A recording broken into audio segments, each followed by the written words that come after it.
appointment, his or her, appointment powers with regard to cabinet, the Attorney General.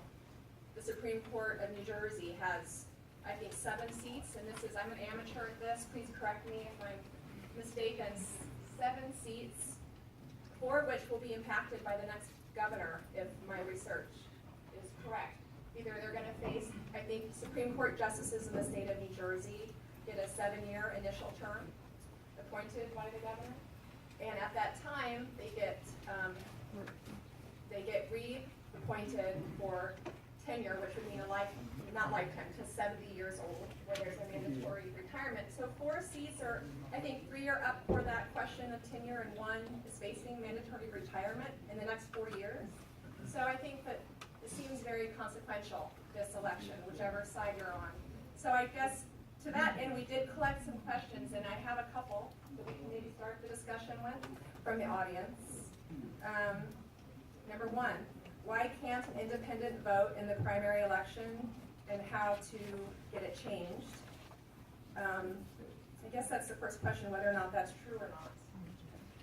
Somebody.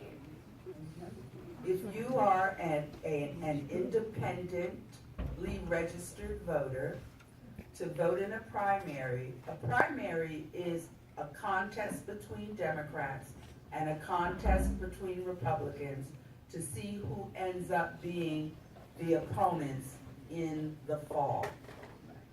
So you have... I'm sorry, just one thing I think before you get to that answer, and sometimes people don't realize, when you use the word independent, a registered independent is part of a political party. Most people use the word independent, what they're saying is that they're an unaffiliated voter, they're not registered with a political party.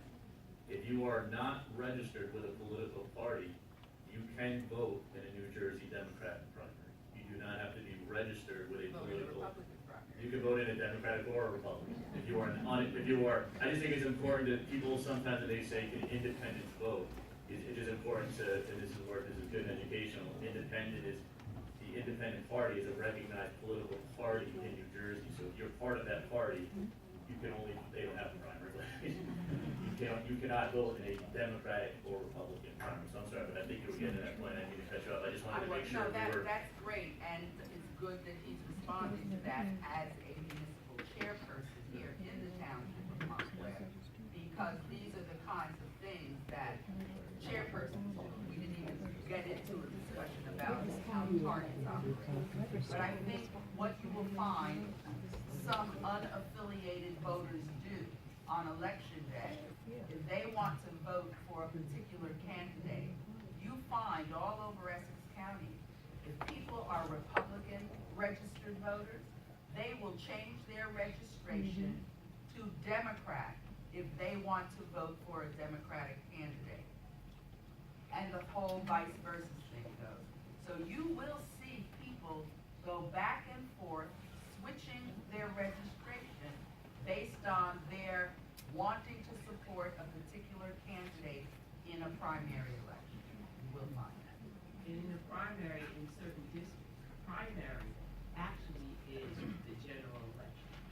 Because if you win the primary in the 34th district, you will go on to win the general election. So if you want to participate in a serious way as to who will be the candidate in the general election, you really have to participate in the primary in our district, because that is actually will determine who wins the general. One other thing I'd like to add is that Democratic primary. one other thing that I would like to add, I told you there are 40 legislative districts. I don't know if we'll get to it tonight, but every 10 years, the state has a reapportionment commission.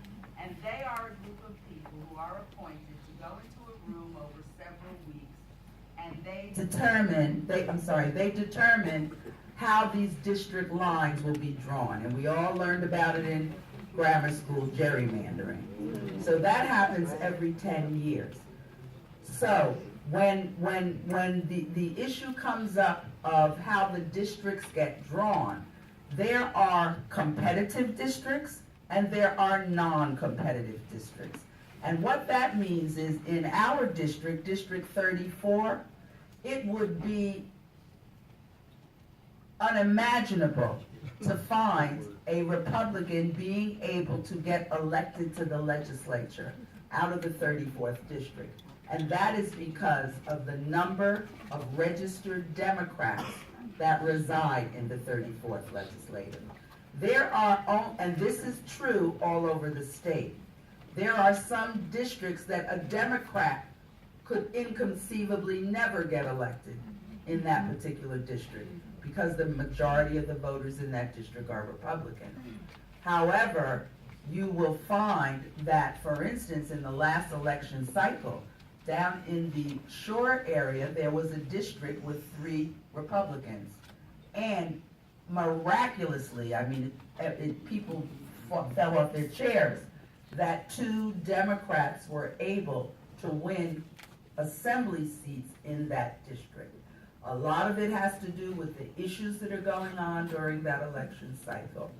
But the issue of the primary being the important election in many of our districts is because whoever wins the primary, you're not going to be challenged to any great degree by someone who could be an independent.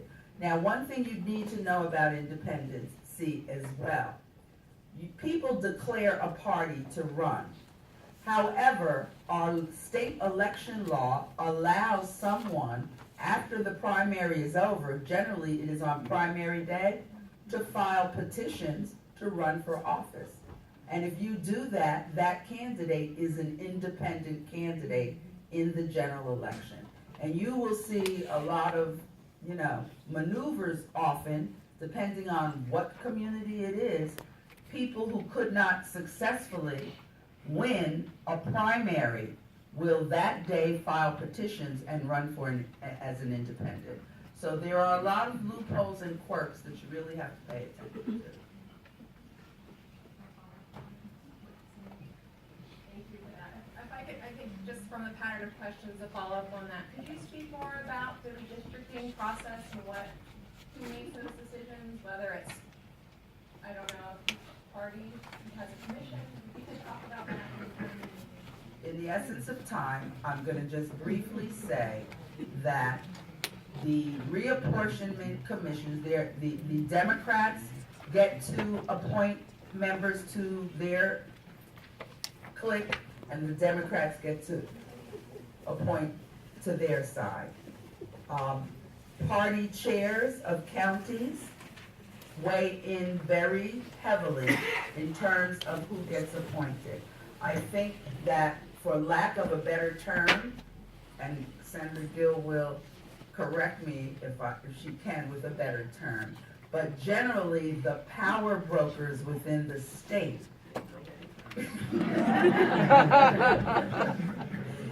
influence who sits on the reapportionment committees.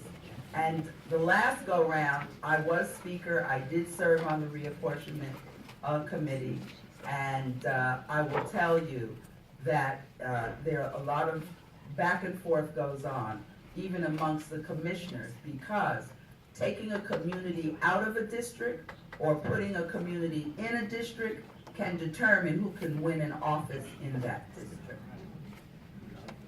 I just say one follow-up question. Unlike other states, in New Jersey is somewhat unique.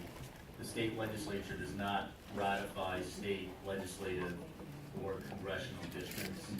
So this commission that the speaker mentioned is a 10-person commission. 5 Democrats who are appointed, 5 Republicans who are appointed. They are supposed to agree on a 11th member and usually the Democrats have a map and the Republicans have a map, and they're supposed to agree on an 11th member, usually the tie-breaking vote on which map is chosen. It's actually very rare that a map is agreed on, obviously between the two sides. If they cannot agree on who that 11th member is, I believe that member is appointed by the chief justice of the state Supreme Court. So I know there's a lot of focus right now on particularly I know in Montclair on how we ended up in one piece of Montclair, how we ended up in the congressional district that we are in. That was close to the last census, the last congressional, and they're done. I think important to it's important to note also too that state and federal are done separately. So these are two different commissions done roughly around the same time. There's different deadlines, but roughly around the same time.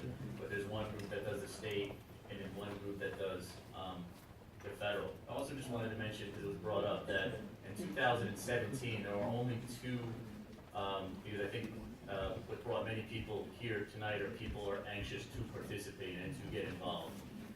And that can mean many different things, but there are only two state races in the entire country in 2017.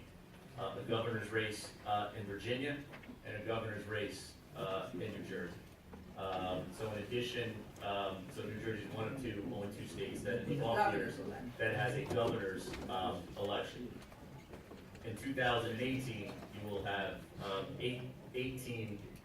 36 governor's races that will be on the ballot in 2018, as well as 18 United States Senator races. So there will be a tremendous amount of attention on New Jersey in 2017 as a result, in addition to our state Senate, our state legislative, our state assembly, and our state and our freeholder board here in Essex County is also on the ballot in 2017. But just thought it was important to note that we're one of only two states that have a statewide election following the presidential election. So please keep that in mind. I would also want to inform you, if you're unaware, nationally, some of what we are seeing is the result of one party losing a significant number of state legislatures. There are 32 states that are controlled by the president's party. And the Democratic Party lost significant numbers of state houses in the past 8-year cycle. And that, you see it on election night, that red map and that blue map.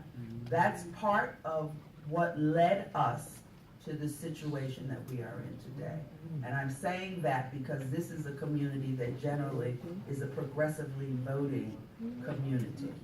But our loss of state legislatures across the country is what is driving and influencing the national policy agenda.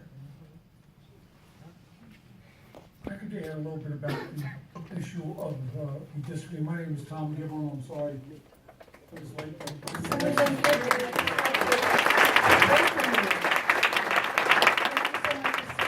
much for joining us. He really needs no introduction. I know that you have all seen him all over because that's just the kind of guy he is. He not only does he represent us well in the assembly, but Assemblyman Giblin genuinely is that type of guy that you will see at the diner on Valley Road in Montclair. You'll see him at someone's birthday party. You'll see him at a lot of meetings.